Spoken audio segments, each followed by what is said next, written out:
Next session for today is a case presentation on thalassemia. It gives me great pleasure to introduce you to Professor Dr. Ravichandran sir, a man who spent a lifetime taking global efforts to make novel therapy accessible to patients in hematology department. I would also like to introduce to you Professor Dr. Anuradha ma'am, who is well known for her expertise in genetics. Our chief ma'am is a very soft-spoken person and the most approachable chiefs in ICS. He will be presenting two cases, okay? We will not have discussion here. We will finish it within the time allotted 50 minutes. He will be presenting two cases. The first one would be an approach to a child who presents to you with anemia at a very young age. And the other one would be a child who has been managed as a case of thalassemia. Okay, right. So we go with the first case. First case being the one, approach to a child with anemia. 3-year-old female child, firstborn of non-consanguineous marriage, brought by mother from Salem.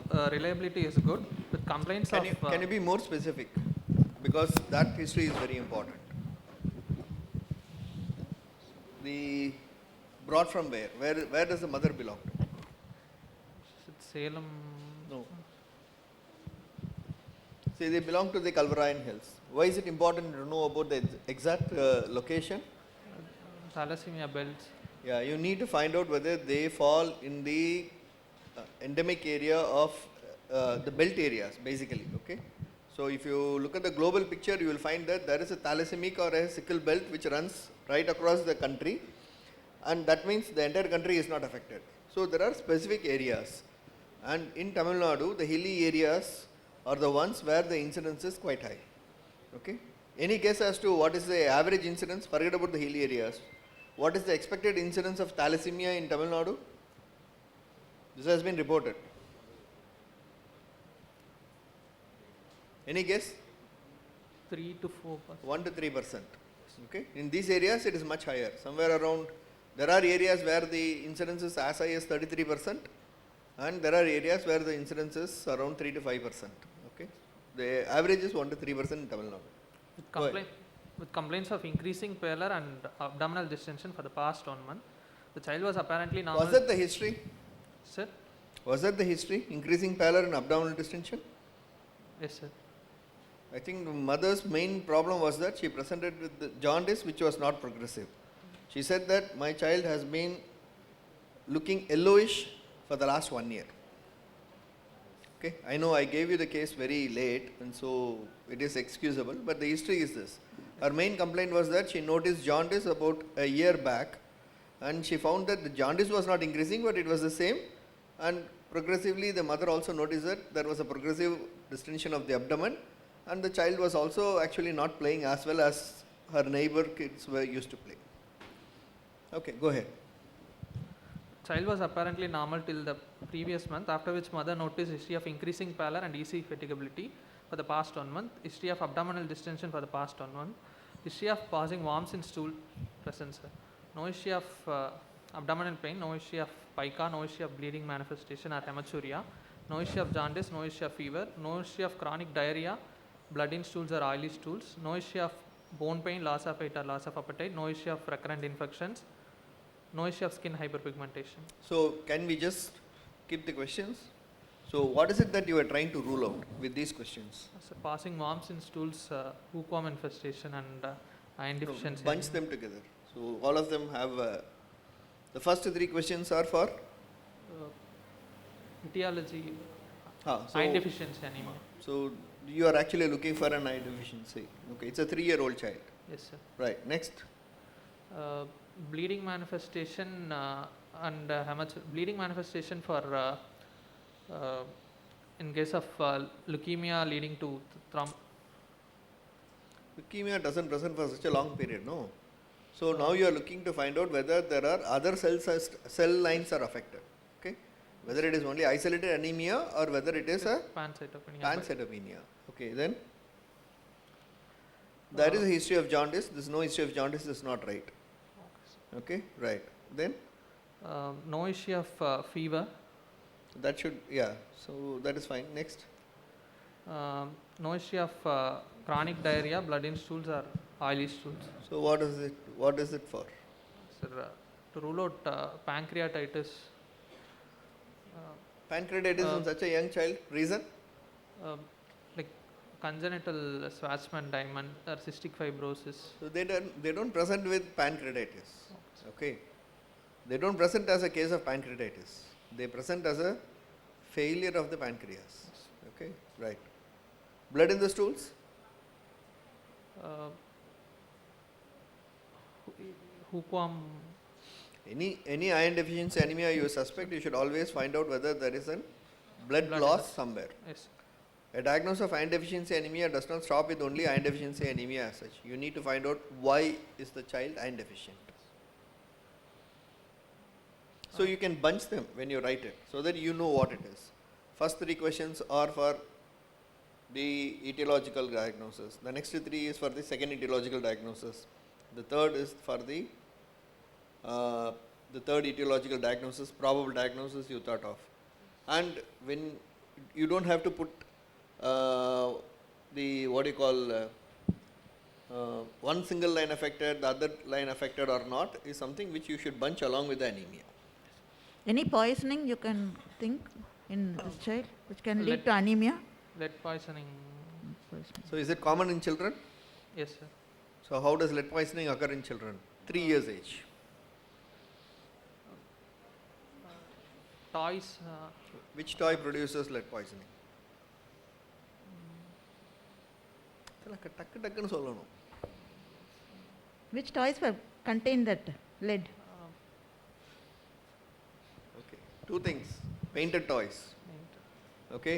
So never buy painted toys. Painted toys contain lead and then ones which contain battery. Batteries. Children will remove the battery and then put them in the mouth. Yes. The toy cannot be put into the mouth, but the battery can be put into the mouth. Isn't it? Always remember that. Next. Next slide. Hyperpigmentation. Always look for B12, right. No other significant illness in the past requiring admissions. No issue of any blood transfusion in the past. Next. Antenatal history. Married at 26 years. I don't want any of this. Let us just forget this antenatal history. Go to the natal and postnatal. Child was a full-term normal. Like, the only point for antenatal history which would help you in giving a diagnosis would be? Maternal anemia. So how will you find that? History of fine sucrose infusion or Yeah, iron transfusion. sucrose infusion or blood transfusion in the antenatal period in the mother, okay, and then this IFA was consumed regularly is something which I don't agree with. You will have to actually check how much of iron was given. Invariably you will find that they are not given 100 tablets. Don't ask them whether they were given tablets antenatally and they took it, they will say always yes. Because they are given a bunch of tablets including calcium and all. Okay, so ask them specifically for the maroon or the maroon color or the black color tablets which were given. How much was given, how much was consumed, and that will actually give you a clue. Okay. Suppose there is a hydrops fetalis in your antenatal scan, what anemia can cause? alpha thalassemia. Bart's disease can be when there is complete deletion of all 4 alpha There is an globin abnormal genes. mutation in all the 4 genes can cause a hydrops. Okay. Natal history, full-term normal vaginal delivery, birth weight 2.5 kg, child cried immediately after birth. Postnatal history, no issue of NICU admission, no issue of neonatal jaundice, no issue of neonatal seizures. Supposing this child presented to you with jaundice, well noticed within the first 2 to 3 days, intense jaundice requiring intense phototherapy, even they suspected that they may have to go for an exchange. It was announced that they might go for exchange, but they didn't do it. So, which condition would come to your mind? Only with respect to anemia, I am not asking anything else. Sir, ABO incompatibility, RH Yes, incompatibility. More than ABO, RH incompatibility. RH, then Hereditary spherocytosis. Hereditary severe forms of spherocytosis. hereditary spherocytosis. okay. Keep hereditary spherocytosis in mind. Okay. Then Developmental history, child attained age appropriate milestones for the developmental age. Child is immunization history, child is fully immunized according as per the national immunization schedule. No special vaccines such as pneumococcal or meningococcal vaccine has been administered.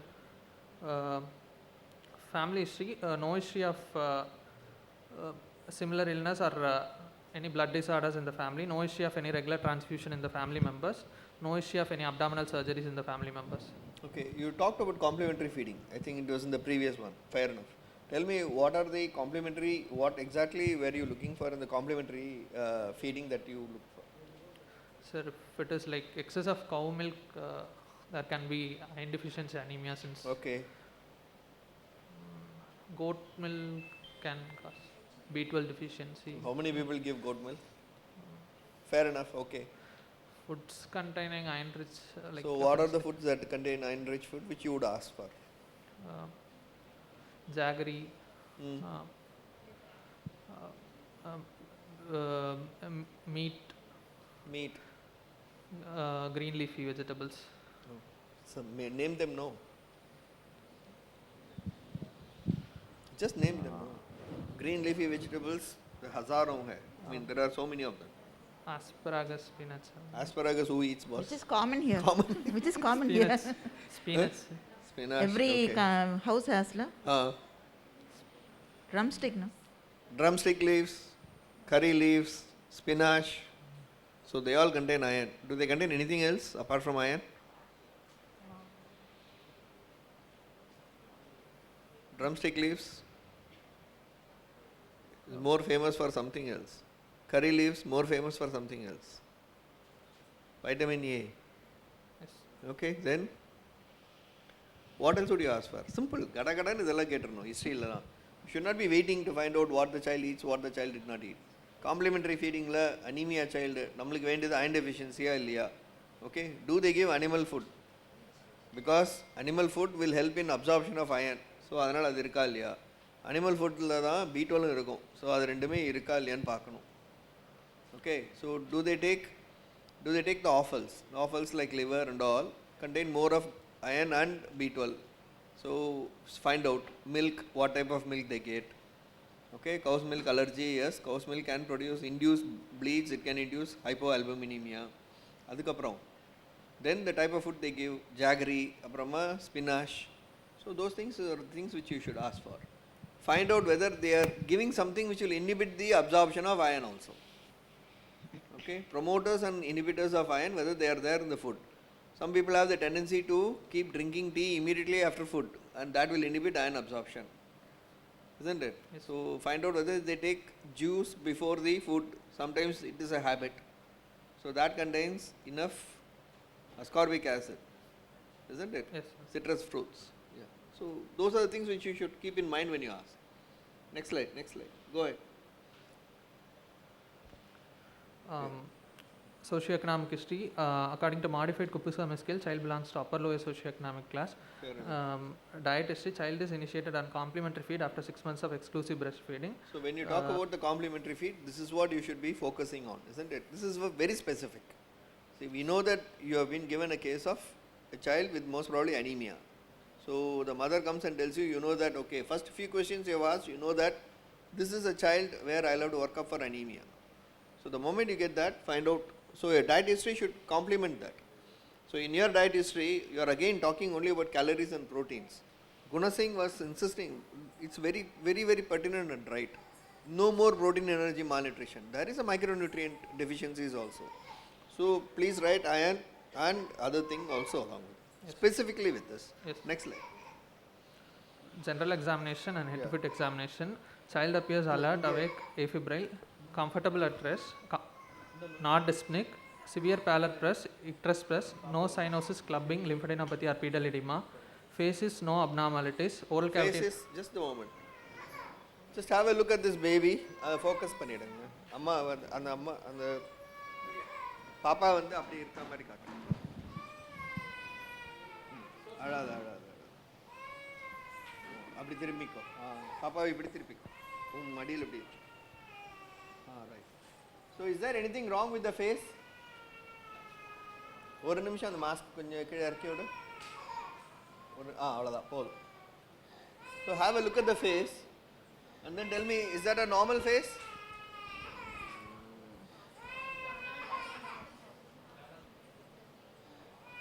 Okay. Does the child look pale? It's very difficult to appreciate in a in a video, boss. But if you look at that, the child has got a mild jaundice. It is icteric. Okay, it is icteric. You have to see it. Kai appadi kaatuma.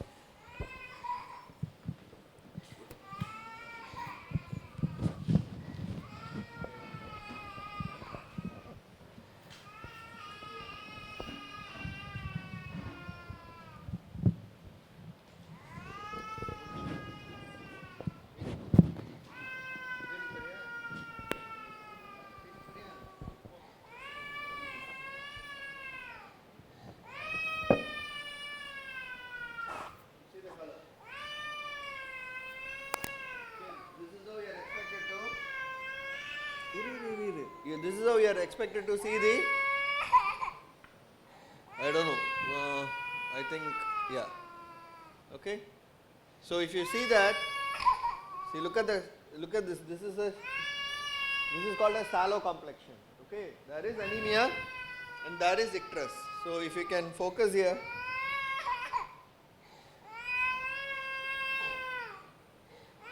See that. Okay. She is jaundiced, and there is a anemia.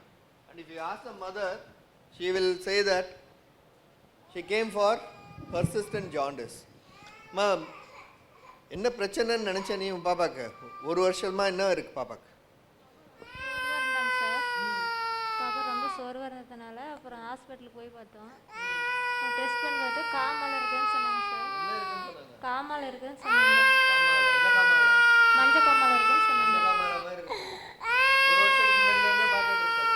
அதுக்கு முன்னாடியான பார்க்கோங்க sir. அதுக்கு முன்னாடிலேருந்தே பார்த்துட்டு இப்போ தான் sir பார்த்தோம். இப்போதான் நீ பார்த்த மஞ்சள் காமால. ஆனால் ஒரு வருஷத்துக்கு முன்னாடி சொன்னாங்க உன்கிட்ட. அதுக்கு முன்னாடியான பார்க்கலங்க sir. Okay. So you will find that she had a mild icterus which is persisting, which has not increased in size. That is very critical.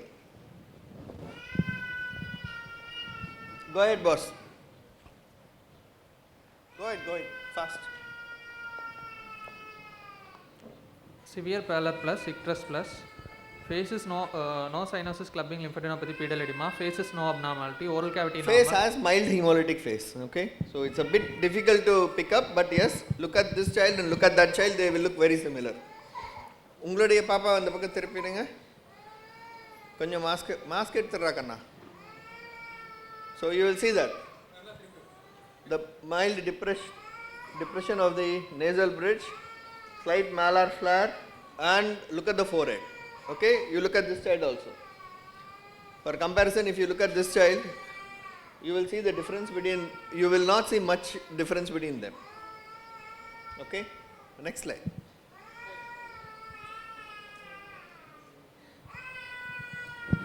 No chest wall deformities, no abdominal distension, limbs normal, no markers of bleeding, no ulcers or pigmentary changes, nails normal, no bony deformities, spine normal. So if you have time, have a look at this child. This child is admitted. You will find that the nails are actually flat. Okay, they are not boat shaped or coilonic, but there is a flatness. Okay, yeah. So weight for age is less than first percentile. Height for age falls between 3rd and 50th percentile. Head circumference is 47 centimeter. Weight for height falls less than first percentile. Child comes under SAM. So in short, you want to say that this child is growth retardation. Yes, sir. Fair enough. Skip. Next. Skip. Yeah, abdominal examination. Inspection, abdomen not distended, flanks free, umbilicus in midline, all quadrants moves equally with respiration. Skin over the abdomen normal, no scars, sinuses or dilated veins. Hernial orifices free, external genitalia normal. Skip. Palpation, superficial palpation, no warmth or tenderness. Deep palpation, palpable mass 2 centimeter is felt below the right costal margin, firm, non-tender, margins well defined, surface smooth, moves with respiration. Another mass is felt in the left hypochondriac region, 4 centimeter along the long axis of the spleen, firm, non-tender, moves with respiration, splenic notch felt in the anterior border. Percussion, no free fluid. Fair US enough. span, Next. 10 centimeter. Next. Other system examination normal. Nothing. Okay, go. So what is your diagnosis? A case of hemolytic anemia, probably non-transfusion dependent. Points in favor. Sir, age of onset is 3 years. Usually, does it favor thalassemia? non-transfusion thalassemia intermedia probably, sir. Like the age of onset will be more than 2 years in thalassemia intermedia. This organomegaly is less, sir. It is not massive hepatosplenomegaly. It is only mild to moderate. So, child was not transfusion, did not have any transfusion in the past. So, likely to be thalassemia intermedia, sir. Okay. So this child is a case of anemia with jaundice with hepatosplenomegaly. So what are the possibilities? What are the possibilities? So instead of putting one diagnosis, I will say that I would think of a condition where there is some amount of hemolysis. Okay, hemolysis, hepatosplenomegaly is there. So I will have 2-3 differential diagnoses. First diagnosis, considering that she is coming from Kalvarayan Hills, that is the area where she is coming from. It is a Thal belt. So the possibility of a Thal should be kept in mind. Point against it is that it's most probably not a Thal major because the child has survived without a transfusion for such a long period. Points in favor is the mild hemolytic phase that you see, okay, and the degree of anemia. She has got pallor which is noticeable with jaundice, okay, and hepatosplenomegaly. Spleen is not big, very big, but it is around 4 to 5 centimeters. Okay. Second possibility, with this hemolytic picture, with this kind of a picture, so other hemolytic anemias can also present like that, isn't it? So we will keep them also in mind. Something like second possibility could be hereditary spherocytosis. Point against it is that the child was never intensely jaundiced. The cord usually falls off by 10 days. In hemolytic anemia of hereditary spherocytosis type, there may be a history of cord not falling within the first 10 days. So that's a point which he didn't get, but yes, the cord fell off on the 6th or 7th day. Okay, right. So that is a second possibility. Third, sickle and Thal usually in these areas coexist. So it could be a sickle Thal trait. Okay, so we will keep all this in mind. If the jaundice had been progressively increasing and the pallor had been rapidly dropping, then we will think in terms of an acute hemolytic condition. Okay, so with this, what would you like to investigate? What would be your first investigation? Sir, CBC with complete indices. Okay. And peripheral smears, sir. Okay, so supposing the CBC, what is it that you are looking for in the CBC? Sir, in CBC, hemoglobin will be reduced, sir. Yeah, it will rule out immediately two things.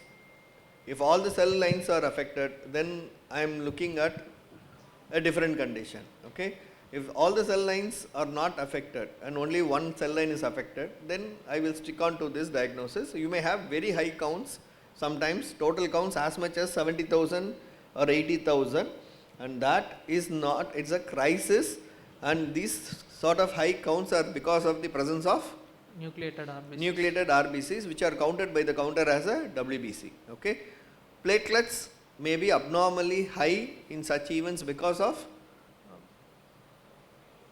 erythropoietin excess.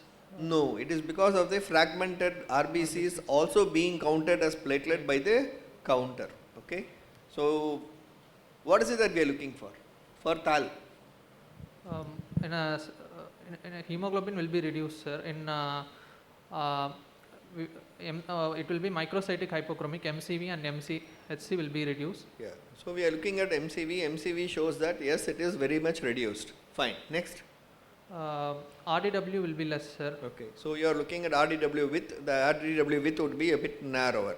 Okay, so in this case, I will tell you the findings. Hemoglobin was 6.8 and the MCV was 58. 58 or 51, yeah. So these were the investigations which we did. Now interpret it. So there is anemia and which is microcytic hypochromic. There is like excess of lymphocyte, that is probably nucleated RBC. Fine. There is thrombocytosis. Okay. So with that, what would come to your mind? It could be an iron deficiency anemia. It could be a Thal. The only thing is that we have an bilirubin, clinically jaundiced is giving us a clue. Now let us find out whether it is direct hyperbilirubinemia or indirect hyperbilirubinemia. Have they done it? Okay. So if you look at the total bilirubin, it is 2.3 and the direct bilirubin is 1. So it tells you that there is definitely evidence of hemolysis in the form of indirect hyperbilirubinemia, and LDH would give a clue again. Here it is not much elevated, but it is fair enough. Okay. Now why was DCT done in this child? Sir, it is done to rule out acute autoimmune hemolytic anemia, sir. But When you have such a small MCV, autoimmune hemolytic anemia is not at all in our mind. Okay. In a case of autoimmune hemolytic anemia, the MCV is usually around somewhere around 95, 100, sometimes even 110. Okay. The higher it is, the more likely to be an autoimmune hemolytic anemia. So DCT was not at all needed, but anyway it was done. Let us go back to the previous investigation. Okay. So what else can you define from here? You can do a Menzer index. What was a Menzer index?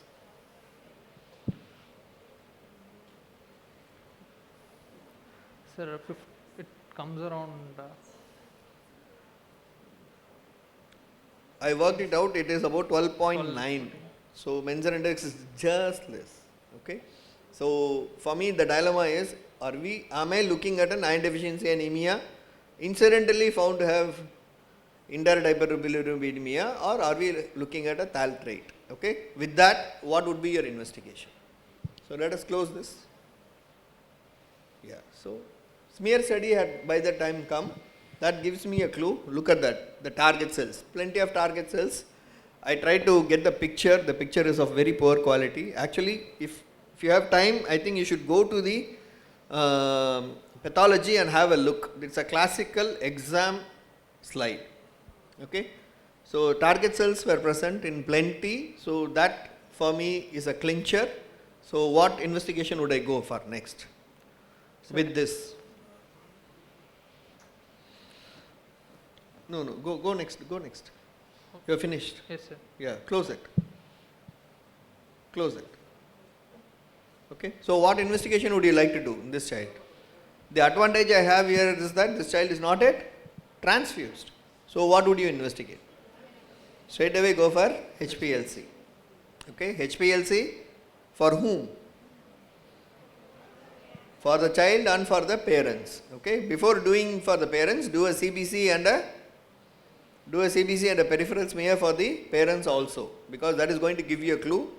And so if you have one of the parents being normal, the other one having a which levels are more than 3.5. So if you have it more than 3.5, then you know that you are having a case of thal trait. Okay. So both of them could have thal trait. Is it possible?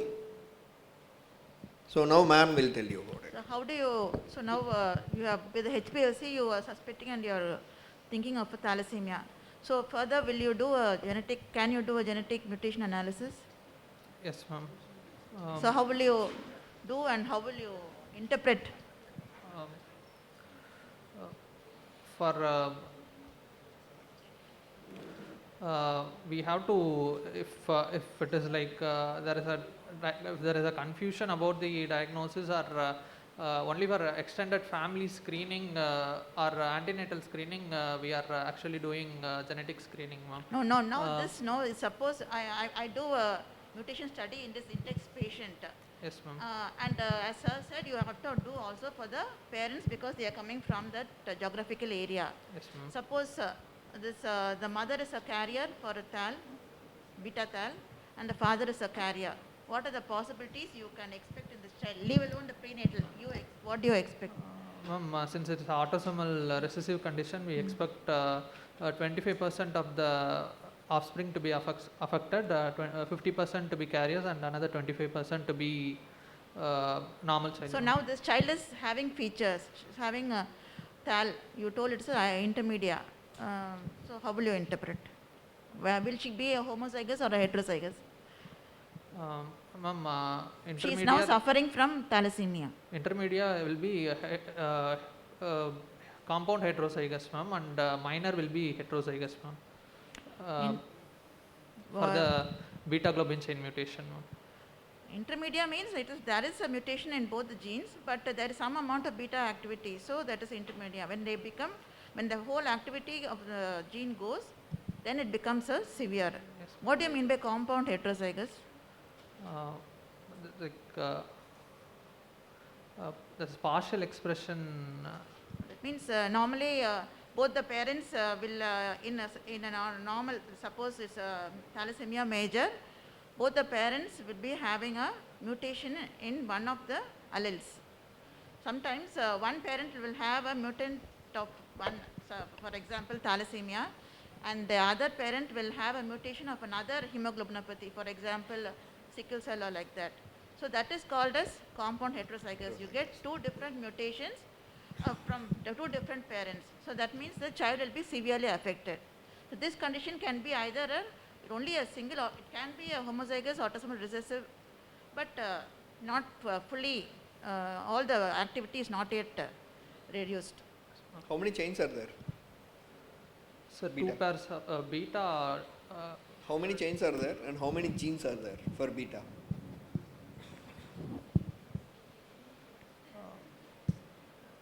For beta there are two genes, and for alpha there are four genes. So when there is a mutation in one gene, you will get what? Trait.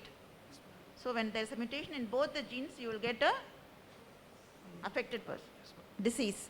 What is a silent carrier? In alpha thalassemia, if there is only if there is a Silent carrier, they will not be symptomatic. There will be Yes, only a mutation. Clinically, they will They will not not have express, anemia or this phenotype. develop symptoms. Okay. So present the second case, straight away to the diagnosis. Yes. I don't want the history and all, excepting positive point in a history. Yes. That the child has had frequent transfusions, that much is enough. Go ahead. 5 years old, 5 years old female child. consanguinity is Third degree there. consanguineous marriage. Is, Fine. The progressive pallor and all, we'll leave it. now now as abdominal came for as abdominal distension and pallor. No, just the history, the main important things only. So transfusions, how many transfusions? Sir, initially When did it start and how many transfusions? That much only. Because the history otherwise is going to be the same, okay? So that is why we presented that for approach, and this is for the management of a thal case. Fine, go ahead. Sir, they started transfusion after 6 months of age, and now they are on regular transfusion for around 4.5 years. Okay. Initially, the child required only once in a month transfusion. Now, child is requiring almost twice a month transfusion, and after the end of 2 weeks, the mother is saying that the child develops pallor and fatigability. Okay, what are the possibilities? You know that this is a thal child, this has come to you for transfusion once a month, now it has become twice in a month. So what are the possibilities? 1, 2, 3. Sir, hypersplenism. No, that is not the first diagnosis. Weight, as there is an increase in the weight. Yeah, that is the most common mistake made. The weight, the correct amount of transfusion is not being given, and so how would you check it? How will you know whether the previous transfusion was correct or not?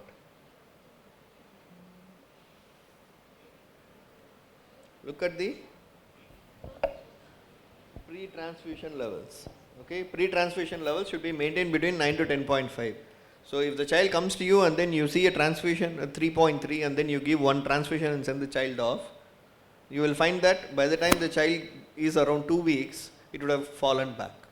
It would have come back to the levels of around 4, 5 or maybe 6, and then in another 2 weeks it would have come down to 3. So you are not transfusing adequately. Okay, that is the commonest mistake done. Second, there are 3 reasons. Second, Alloimmunization. 4.5 years of transfusion, so there is always the chance for developing antibodies, alloantibodies. So how will you rule that out? Minor antibodies checking for including So how will you rule it out? Which test would you perform to find out whether it is an alloimmunization occurring or not? Simple test. DCT. Do a DCT, okay? Generally, following a transfusion, you will get 1+, which is very common, If you are getting a TCT of 3 plus following a transfusion, you know that you are looking at an alloimmunization. Look at the peripheral smear, you will see plenty of microspherocytes, confirms the diagnosis. So look for antibodies. How will you prevent it? You know that this is going to occur. You know that this child is going to get frequent transfusions. So how will you prevent it? Sir, use of leuko-reduced triple saline washed RBC and cross-matching for minor antigens. Sir. Okay. So even before you initiate the transfusion protocol, get the child tested for extended antigen profile. Okay, that is number one. And then before every transfusion, get forward and reverse cross matching done. That would help. Okay, right. Third, first one you have said, not adequate amount of blood being given, which is the commonest. Second, alloimmunization. Third, Hypersplenism. hypersplenism. So how will you rule that out? CBC, the other cell lines will also be decreased. Okay, right. So when will you start with this? What else you should ask for in this child? What else is likely in this child? Sir, What other complication would you expect? there will be extramedullary hematopoiesis. You're repeatedly Ideally- transfusing, what will happen? Ideally, if you transfuse, you should not get extramedullary hematopoiesis, Yes. isn't it? Basically, that is the idea of keeping the pre-transfusion levels at 9 to 9 to 10.5. What is the post-transfusion level you would like to maintain? 12, sir.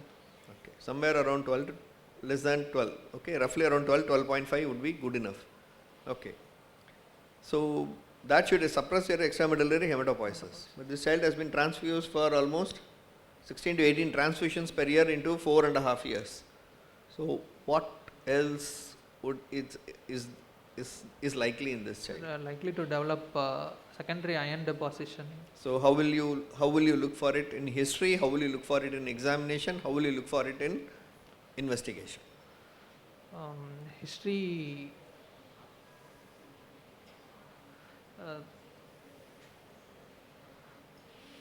There can be skin pigmentation.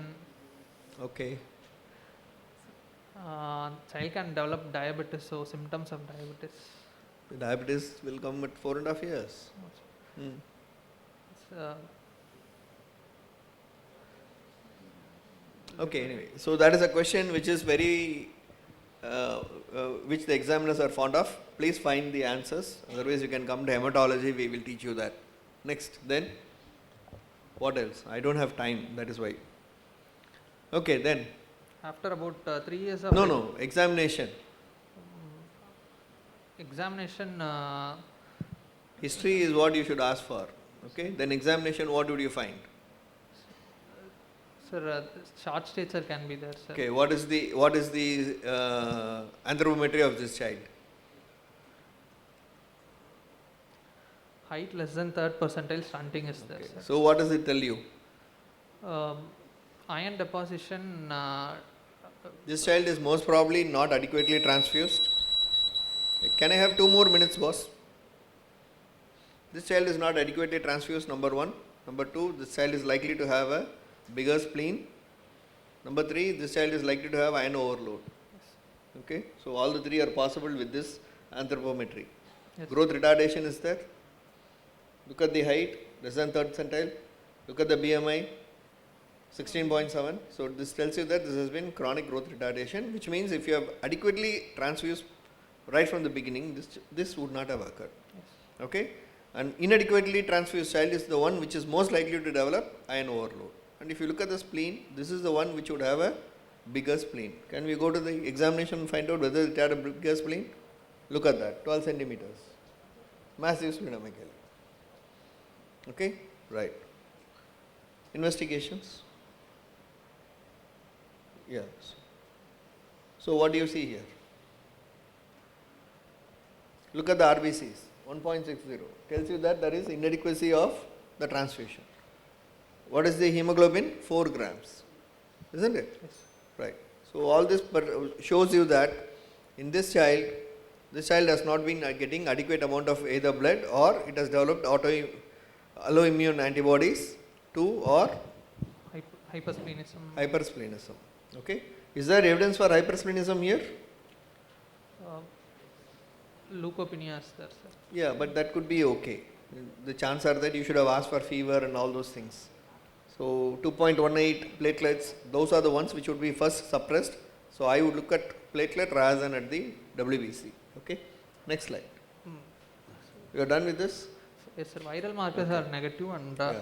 ferritin is. So now you tell me how will you serially follow up this child, and what are the things that you would look for during your follow up?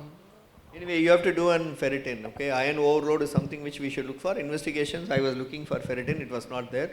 Please look for ferritin levels. Okay, that will give you a clue as to whether the child is adequately transfused, suppressing the enterohepatic absorption of iron. And number 2 is whether the child is on deferricerox or deferoxamine or deferiprone, which would be required. Okay, so that is what I was looking for. Yeah, I have 1 minute, we can finish it. Next. Okay, what else I wanted to tell you? So viral markers should be Yeah, done. so initially, so what are the serial measures? Every time the child comes, so what would you do? Every 3 months or every 6 months, every 9 months, every 1 year, what are the follow-up investigations, follow-up things which you should do? Sir, viral markers should be done at least once in a year, if possible twice in a year, sir. Next. Ferritin should be monitored to assess the level of secondary hemochromatosis. Serum ferritin, if it is more than 2000, we have to monitor every 3 months. If it is less than 2000, we have to monitor every 6 months, sir. Okay, next. And since the child is on iron chelators, we have to monitor for the toxicity of the iron chelators, sir. Okay. We use deferiprone, so deferricerox, so we have to monitor RFT and LFT periodically, sir, every 3 months. How frequently? Every 3 months. Every 3 months. Next. Growth monitoring should be done once in 6 months. Okay, look at the height once in 6 months. The weight is fine. I think we have taken more than the time given. I thank the organizers for giving us the 2 extra minutes. Thank you. Thank you, sir. Thank you so much for the wonderful presentation,